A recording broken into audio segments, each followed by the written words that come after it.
ஏதோ பேசுகிறார் திரு ஸ்டாலினும் உதயநிதி ஸ்டாலினும். இன்னைக்கு மதுரையில் இருக்கின்ற எய்ம்ஸ் மருத்துவமனை கட்டல, ஒரு செங்கலை தூக்கிட்டு ஊர் ஊரா சுத்துறைய. பல லட்சம் செங்கல்ல கட்டி முடிக்கப்பட்டு 2 ஆண்டு காலம் ஆகிட்ட கால்நடை பூங்கா திறப்பதற்கு உங்களுக்கு என்ன கைவிழிக்குதா? எவ்வளவு நேரம் ஆகும்? காணொலி காட்சி மூலமா ஒரு 10 நிமிஷத்துல திறந்துடலாம். திறக்கிறதுக்கு மனம் இல்லை. திரு ஸ்டாலின் அவர்களே, வருகின்ற தேர்தலிலே உங்களுக்கு தகுந்த பதிலடி இந்த மக்கள் கொடுப்பார்கள்.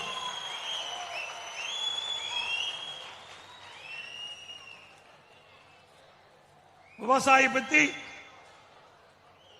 2000 ஆண்டுகளுக்கு முன்பே ஐயன் திருவள்ளுவர் அழகாக சொன்னார்.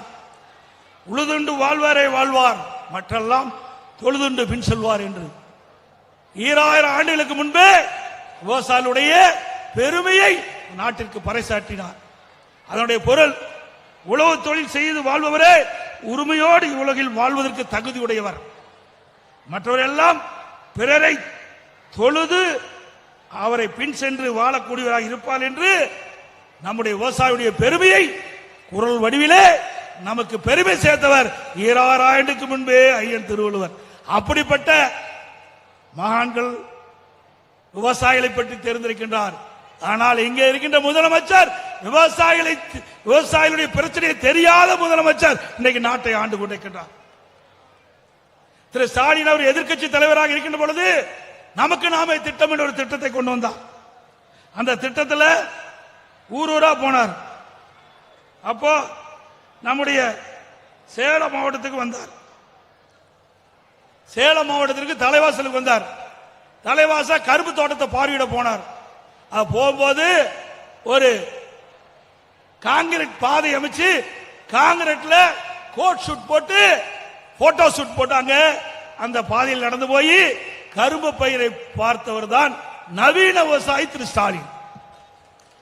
சிந்திச்சு பாருங்க, கரும்பு பயிரை பார்வையிடுவதற்கு கரும்பு தோட்டத்துக்கு நடுவால காங்கிரீட்ல பாதை அமைச்சு கொடுத்து அந்த பாதையின் வழியாக சென்றுதான் அந்த பயிரை போய் பார்வையிட்டார். அதோட இன்றைக்கு உதயநிதி ஸ்டாலின் நிறைய பேசுறார். இன்றைக்கு கூட நான் வரும்போது செய்தி பார்த்தேன். எடப்பாடி பழனிசாமி பொறாமையில பேசிட்டு இருக்காரு. திமுக ஆட்சியில் நிறைய திட்டங்களை நிறைவேற்றிட்டோம், அது அவர்களால் பொறுத்துக் கொள்ள முடியல. என்ன திட்டத்தை நீ கொண்டாந்த? இப்படி நான் பேசிய திட்டங்கள் ஒன்றாவது நீங்கள் கொண்டு வந்து நிறைவேற்றிருக்கீங்களா? எவ்வளவு திட்டத்தை நான் சொன்னேன், இன்னும் நிறைய இருக்குது. கிட்டத்தட்ட 2 மணி நேரம் ஆகும் நான் சொல்லி முடிக்கிறதுக்கு. நான் முதலமைச்சர் இருந்த காலத்தில் கொண்டு வந்த திட்டம் மட்டும் இவ்வளவு. அம்மா முதலமைச்சர் இருந்த காலத்தில் கொண்டு வந்த திட்டம் இன்னும் ஏராளம். எந்த திட்டமே கொண்டாடாத, மக்களை ஏமாற்றி கவர்ச்சிகரமா பேசி ஆட்சிக்கு வந்த பிறகு மக்களை மறந்த அரசாங்கம் திமுக அரசாங்கம், திமுக கட்சி. உதயநிதி அவர்களே, உங்க தாத்தா பேர் வைப்பதற்காக என்னை பற்றி விமர்சனம் செய்தீர்கள். என்ன அரசாங்கத்தினுடைய பணம் உங்களுடைய சொந்த பணமா? மக்களுடைய பணம். உடைய தாத்தாவுக்கு திரு கருணாநிதி அவர்களுக்கு நினைவு மன்றம் கட்டினீங்க, ரைட். ஒரு முதலமைச்சர் இருந்தாரு, ஒரு கட்சியுடைய தலைவராக இருந்தாரு, கட்டின ரைட். அவருக்கு 82 கோடி ரூபாயில நடுக்கடல்ல கொண்டு பேனா வைக்கிறீங்க. எழுதாத பேனா எங்க வச்சா என்ன? அதற்கு 82 கோடி தேவையா? அரசாங்கத்துடைய பணம் எப்படி வீணடிக்கிறார் என்பதை எண்ணி பார்க்க வேண்டும். இதைத்தான் நான் கண்டிக்கிறோம். ஏன் உங்களுக்கு பேனா வைக்க வேண்டும் என்று உங்களுக்கு எண்ணம் இருந்தா திரு கருணாநிதி அடக்கம் செய்த நினைவு மன்றத்திற்கு பகுதியிலே பக்கத்திலேயே ஒரு 2 கோடியில் ஒரு பேனா வச்சுட்டு போங்களே. ஏன் 82 கோடி ரூபாயில விவசாயிகள் இருந்தது பொதுமக்களிடத்திலிருந்து வசூலித்த வரி பணத்தின் மூலமாக 82 கோடி செலவழிக்கிறீங்க வீணா? இல்ல உங்க அறக்கட்டளையிலிருந்து செலவு செய்யுங்களே. ஆயிரக்கணக்கான கோடி திரு கருணாநிதி குடும்பத்திற்கு அறக்கட்டளை இருக்குது. அந்த அறக்கட்டளையில ஆயிரக்கணக்கான கோடி பணம் இருக்குது. அதிலிருந்து நீங்க அந்த நிதி எடுத்து செலவு செய்யலாமே. அதற்கு மேலாக கார் பந்தயம், நாட்டுக்கு கார் தேவையா? கார் பந்தயம் தேவையா? இங்க இருக்கிறவங்களுக்கு பல பேருக்கு காலுக்கு போட செருப்பு கூட இல்லாத இருக்கிற நம்முடைய விவசாயி நம்முடைய பெண் தொழிலாளர்கள் வெயிலையும் மழையிலையும் இரவென்று பகலொன்று பாராம ரத்தத்தை வேர்வையாக சிந்தி உழைக்கின்ற அந்த பெண்களுக்கு காலுக்கு காலணி கூட இல்லாத இருக்கிற நேரத்தில் நூற்றுக்கணக்கான கோடி செலவு செய்து கார் பந்தயம் நடத்த வேணுமா? அதுக்கு தான் நீங்க அரசாங்கம் நடத்துறீங்களா? அதுக்கு தான் உங்களுக்கு ஓட்டு போட்டு மக்கள் வந்து உங்களை ஆட்சி அதிகாரத்தில் அமர்த்துறீங்களா? இதை கேட்டா கோபம் வருது. எல்லாத்துக்கும் மேல வேடிக்கை என்னன்னா, அப்பா வந்து மகனை புகழ்ந்து பேசுறார், மகன் வந்து அப்பாவை புகழ்ந்து பேசுறான். இந்தியாவிலேயே இப்படிப்பட்ட அவல ஆட்சி தமிழகத்தில் நடக்குது. திரு ஸ்டாலின் உதயநிதி புகழ்ந்து பேசுறாரு, திரு உதயநிதி அப்பா புகழ்ந்து திரு ஸ்டாலினை பேசுறாரு. இதுதான் வேடிக்கை. அது மட்டுமல்ல, திரு உதயநிதி அவர்களே, நேற்று பெய்த மழையில் இன்று முளைத்த விஷக்காளான் நீங்கள் என்பதை மறந்து விடாதீர்கள். நீங்களே எங்களுக்கு அறிவுரை சொல்ற, அண்ணா திமுகவில் 50 ஆண்டு காலம் இந்த கட்சியில இருந்து பணியாற்றியவன், பல்வேறு நிலையில இருந்து பல்வேறு பொறுப்புகளை பெற்று பணியாற்றியவன். நான் சேலம் மாவட்ட பால் உற்பத்தியாளர் ஒன்றியத்தினுடைய பெருந்தலைவராக இருக்கின்ற பொழுது தேசிய அளவில் விருதுகளை பெற்றுக் கொடுத்தேன். நெடுஞ்சாலைத்துறை அமைச்சராக இருக்கின்ற பொழுது இந்தியாவிலேயே தார் சாலை அதிகம் நீளம் உள்ள மாநிலம் என்ற பெயரை பெற்றுக் கொடுத்தேன். திரு உதயநிதி அவர்களே, அதை பார்த்து தான் இதே புரட்சி தலைவி அம்மா நெடுஞ்சாலைத்துறை அமைச்சராக இருந்து 2016 மீண்டும் ஆட்சி கட்டிலே அம்மா அமர்கின்ற பொழுது கூடுதலாக பொதுப்பணித்துறையும் எனக்கு வழங்கினார்கள். நான் உங்கள் வழியிலே நான் வரவில்லை. ஒரு விவசாயி ஒரு கிளை செயலாளராக இருந்து ஒன்றிய பொறுப்பு வந்து, மாவட்ட பொறுப்பு வந்து, மாநில பொறுப்பு வந்து, இன்றைக்கு உங்கள் முன் பேசுகின்ற ஒரு பாக்கியத்தை நீங்கள் கொடுத்தீர்கள். நீங்க அப்படியா வந்த திரு கருணாநிதி முதலமைச்சர், பிறகு அவருடைய மகன் திரு ஸ்டாலின் முதலமைச்சர், இப்போ திரு உதயநிதி, திரு கருணாநிதி பேரன் திரு ஸ்டாலினுடைய மகன் துணை முதலமைச்சர். எந்த தகுதியின் அடிப்படையிலே உங்களுக்கு பொறுப்பு கிடைக்கப்பட்டது? இதை என்ன திமுக உழைத்து விட்டீர்கள்? எத்தனை முறை திராவிட முன்னேற்ற கழக போராட்டத்தில் கலந்து கொண்டு சிறை சென்றீர்கள்? எவ்வளவு பேர் உங்களுடைய கட்சியிலே இரவென்றும் பகலென்றும் பாராமல் அந்த கட்சிக்காக உழைத்து அந்த கட்சியை வளர்த்திருக்கிறார்களே, அவர்களெல்லாம் உங்களுக்கு கண்ணுக்கு தெரியவில்லையா? திரு கருணாநிதி குடும்பத்திலே ஆண் வாரிசுகளுக்கு ஆட்சி அதிகாரத்தில் இடம் உண்டு, பெண் வாரிசுகளுக்கு அதுவும் கிடையாது. ஆகவே உதயநிதி அவர்களே, திரு ஸ்டாலின் அவர்களே, நாவடக்கம் தேவை. நான் உழைப்பால் உயர்ந்திருக்கின்றேன், உழைப்பால் உயர்ந்திருக்கின்றேன். உங்களை போல் உங்களுடைய தந்தையினுடைய அடையாளத்தால் நான் பதவிக்கு வரவில்லை. ஸ்டாலின் அவர்களே, உதயநிதி அவர்களே, உங்களுடைய தந்தை ஸ்டாலின், உதயநிதிக்கு தாத்தா, 2 பேரும் இந்த அடையாளத்தை வைத்துத்தான் உங்களுக்கு இந்த பொறுப்பிலே இருந்து கொண்டிருக்கிறேன் என்பதை மறந்து விடாதீர்கள். நாவடக்கம் தேவை. வேண்டுமென்றே திட்டமிட்டு எப்பொழுது பார்த்தாலும் எங்களை விமர்சனம் செய்து கொண்டிருந்தால் அதற்கு தக்க பதிலடி தொடர்ந்து கொடுப்போம். நீ செல்வ செழிப்பிலே வந்தவருக்கு உங்களுக்கு இவ்வளவு திமிர் இருந்தா, உழைப்பவனுக்கு எவ்வளவு திமிர் இருக்கும்? ஆகவே முதலமைச்சர் என்ற பொறுப்பு மிக உயர்ந்த பொறுப்பு, துணை முதலமைச்சர் என்ற பொறுப்பு உயர்ந்த பொறுப்பு.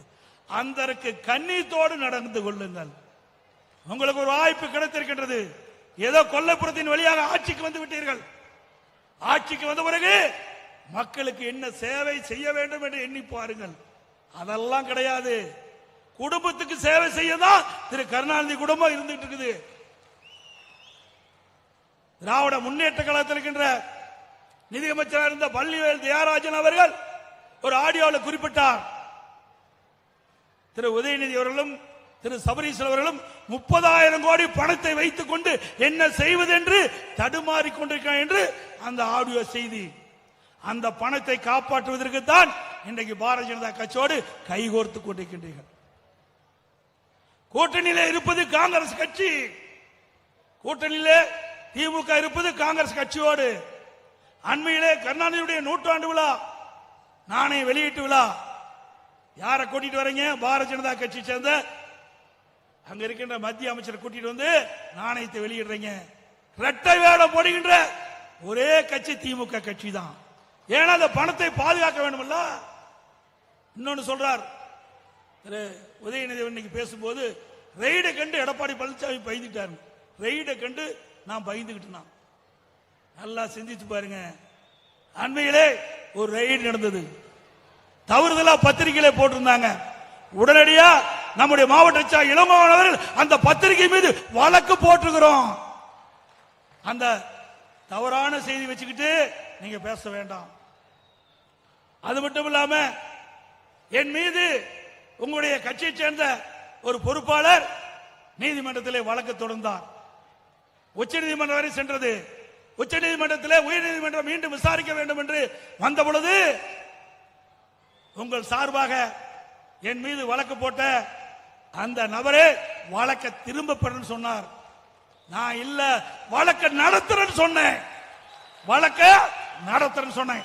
இந்திய வரலாற்றிலேயே ஒரு வழக்க எதிர்கட்சி போட்ட வழக்க நடத்துவேன் என்று சொன்ன நபர் நான் ஒருவன் தான். ஆகவே உங்களை போல பேடி நாள்ல மடியிலே கனமில்ல, வழியில பயம் இல்ல ஸ்டாலின் அவர்களே. நீதியரசர் சொன்னார், ஏன் வழக்கு போட்டவங்களே வாபஸ் வர்றாங்களே, ஏன் நீங்க வாபஸ் வாங்க மாட்டீங்கன்னு கேட்டார். ஏன் நீங்க நடத்துறீங்கன்னு கேட்டார். நான் சொன்னேன், இதுவரைக்கும் பேசின பேச்செல்லாம் மக்கள் கேட்டாங்க. எடப்பாடி பழனிசாமி நெடுஞ்சாலை துறையில ஒரு குறிப்பிட்ட தொகையை ஊழல் செய்திருக்கான்னு சொன்னாங்களே, அதெல்லாம் மறைஞ்சு போயிருமா? ஆகவே நீதிமன்றத்தின் முன்பாக நான் நிரபராதி என்று தீர்ப்பை வழங்குவதற்கு நான் கேஸை நடத்துறேன் சொன்னேன். அதே போல கேஸ் நடத்தின நிரபராதி என்று வெளியிலே வந்தேன். இதே ஸ்டாலின் மீது அண்ணா திமுக அரசு இருக்கின்ற பொழுது புதிய தலைமைச் செயலக கட்டிடம் கட்டப்பட்டது. அதிலே 230 கோடி ரூபாய்க்கு டெண்டர் விட்டாங்க. ஆனா ஒப்பந்ததாரருக்கு கொடுக்கப்பட்ட நிதி சுமார் 410 கோடி. சுமார் 410 கோடி. புதிய தலைமைச் செயலகம் கட்டியதே ஊழல் இருக்கிறது என்று வழக்கு தொடர்ந்தோம். இந்த ஆட்சிக்கு வந்த பிறகு அந்த வழக்கை வாபஸ் பெற்றவர் இன்றைய முதலமைச்சர் ஸ்டாலின் அவர்கள். உங்களை போல பேடி அல்ல, துணியோடு எதிரும் எதிர்கொள்ளக்கூடிய சக்தி அண்ணா திமுக காரனுக்கு இருக்குது. திரு ஸ்டாலின் அவர்களே, இன்றைக்கு எல்லா துறையிலும் ஊழல் நடந்து கொண்டிருக்கிறது. ஊழல் நடக்காத துறையே இல்லை. எல்லா துறையிலும் ஊழல் நடக்குது. லஞ்சம் இல்லாத துறையே கிடையாது. ஊழல் மலிந்த அரசாங்கமாக இன்றைக்கு திமுக அரசு திகழ்ந்து கொண்டிருக்கிறது. அண்ணா திமுக ஆட்சி மலர்கின்ற பொழுது இதற்கெல்லாம் திரு ஸ்டாலின் பதில் சொல்லியே ஆக வேண்டும் என்பதை தெரிவித்துக் கொள்கிறார். இன்னொன்னையும் உதயநிதி அவர்கள் சொன்னார், எடப்பாடி பழனிசாமி பாரதிய ஜனதாவோட கூட்டணி வைக்க முயற்சிக்கிறான். நான் ஒன்னும் வைக்க முயற்சிக்கல, நீங்க முயற்சி செஞ்சுட்டு இருக்கிறீங்க. இதே திரு ஸ்டாலின் அவர்கள் எதிர்கட்சி தலைவராக இருக்கின்ற பொழுது, திரு மோடி அவர்கள் பிரதமராக இருந்து தமிழ்நாட்டுக்கு வருகின்ற பொழுது கோ பேக் மோடி என்று கருப்பு பலூன் விட்டவங்க திமுக காரன். திரு மோடி அவர்கள் மீண்டும் பிரதமராகி திரு ஸ்டாலின் முதலமைச்சரான பொழுது வெள்ளை கொடி பிடித்து வெல்கம் மோடி என்று வரவேற்று வரும் இதே ஸ்டாலின் தான். இரட்டை வேடம் போடுகின்ற தலைவர் திமுக தலைவர் ஸ்டாலின். நாங்க அப்படி அல்ல. ஒரு பக்கம் கூட்டணி வச்சுக்கிட்டு இன்னொரு பக்கம் அவர் அழைச்சி பேசுற கட்சி அண்ணா திமுக கட்சி அல்ல. எதுவும் தீர்க்கதரிசி முடிவு எடுப்போம். அதோட மறைமுக கூட்டணி நீங்க தான் வச்சுட்டு இருக்கிறீங்க. ஏன்னா பாரதிய ஜனதா அரசோட ஒத்து போவீங்கன்னா இவர்கள் கொள்ளையடித்த பணத்திற்கு வழக்கு போட்டுருவாங்க. ரெய்டு எங்களுக்கு வராது, உங்களுக்கு தான் வரும். ஏன்னா ஏற்கனவே 2011 காங்கிரஸோட கூட்டணி இருக்கின்ற பொழுது இவர் கூட்டணியில அங்க வைக்க மறுக்கின்ற பொழுது காங்கிரஸ் கேட்ட சீட்டை கொடுக்காத காரணத்தினால அங்க மாடியில காங்கிரஸ் அரசாங்கம் இருக்கும்போது மாடியில ரெய்டு நடக்குது. கீழே திமுக கூட்டணி பேச்சுவார்த்தை, காங்கிரஸ் திமுகவும் கீழே கூட்டணி பேச்சுவார்த்தை. அதே நேரத்தில் மேல மாடியில திமுகவுக்கு ரெய்டு நடக்குது. அப்ப ரெய்டு கண்டு பயந்துதான் நீங்க காங்கிரசுக்கு கூட்டணி வச்சு 63 சீட்டு கொடுத்த வரலாறு தமிழ்நாட்டு மக்களுக்கு தெரியும். திரு ஸ்டாலின் அவர்களே, அண்ணா திமுக அப்படி அல்ல. நெஞ்சுரம் கொண்ட கட்சி அண்ணா திமுக கட்சி. அனைத்து இந்திய அண்ணா திராவிட முன்னேற்ற கழகத்தை பொறுத்த வரைக்கும் நாட்டு மக்களுக்கு எது தேவை என்பதை அறிந்து அதற்காக குரல் கொடுக்கின்ற ஒரே கட்சி அதிமுக கட்சி. எந்த சூழலிலும் மக்களுக்காக போராடுவதற்கு தயங்க மாட்டோம். அதிமுக ஆட்சியில் கொண்டு வரப்பட்ட திட்டங்கள், பல திட்டங்களை முடக்கி வைத்திருக்கிறீர்கள். அத்தனை திட்டமும் அம்மாவுடைய அரசு வந்த பொழுது நிறைவேற்றப்படும் என்ற செய்தி இந்த நேரத்தில் தெரிவித்து கூட ஒரு கருத்தை சொன்னார்கள். நீட் தேர்வை பற்றி சொன்னாங்க. யார் பொய் பேசுறா? பொய்யர் என்று 2 நாளைக்கு முந்தி அரசு நிகழ்ச்சியிலே கலந்து கொண்டு முதலமைச்சர் பேசுகிறார். எடப்பாடி பழனிசாமி பொய்யர், சிரிக்காதையே பேசிட்டு இருக்காங்க. என்னை பற்றி விமர்சனம் செய்தார். நானா பொய்யர்? எனக்கு முன்னாலே இந்த நம்முடைய தலைவராக இருக்கின்றவர் இங்கே உரையாற்றுகின்ற பொழுது சொன்னாரே, நீட் தேர்வை பற்றி சொன்னாரே. யாரு கொண்டு வந்தார்கள்? கொண்டு வந்தது காங்கிரசும் திமுகவும். 2010 டிசம்பர் 21 நோட்டிபிகேஷன் நீட் தேர்வை கொண்டு வருவதற்கு ஆணையிட்டது திமுகவும் காங்கிரசும் அரசாங்கம்.